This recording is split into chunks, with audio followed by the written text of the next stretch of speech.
Hello, नमस्कार.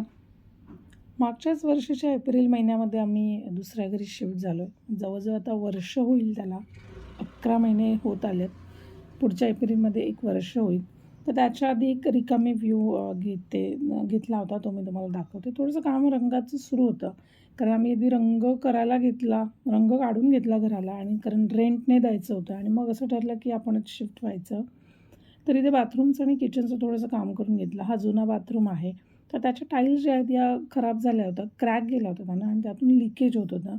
तर किचनचा ओटा जो आहे हा फक्त सिंगल होता. तर तो पुरत नाही, सामान वगैरे भरपूर असतं आणि त्यामुळे तो सुद्धा आम्ही बदललेला आहे आणि खराब झाला होता वरची ती कडाप्पा जी आहे ती खराब झाली होती. तर इथे आम्ही जो आहे हा एल शेप करून घेतला. सामान भरपूर असतं. तर ठेवायला जागा हवी आणि म्हणून मी तो एल शेप करून घेतला. ट्रॉल्या ज्या आहेत आम्ही तिकडच्याच घराच्या शिफ्ट करणार आहोत आणि वरती कॅबिनेट वगैरे करायचं आहे. पण ते हळूहळू करून घेऊ कारण सगळाच खर्च एकदम जमत नाही. तर इथे हा बेडरूम आहे. तिकडचा जो रूम आहे, तिकडची सोसायटी आहे ती रिडेव्हलपमेंटला चालली आहे. त्यामुळे आमचं असं झालं की आज ना उद्या बदलायचंच आहे रूम. तर मग आताच चेंज करू आपण.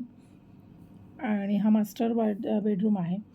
तर दोन्ही बेडरूमला गॅलरी आहे. हॉलला पण गॅलरी आहे, पण ती अगदी छोटीशी आहे. सामान लावल्यानंतरचं सुद्धा एकदा मी तुम्हाला व्हिडिओ पूर्ण दाखवेन. व्हिडिओ बघितल्याबद्दल थँक यू.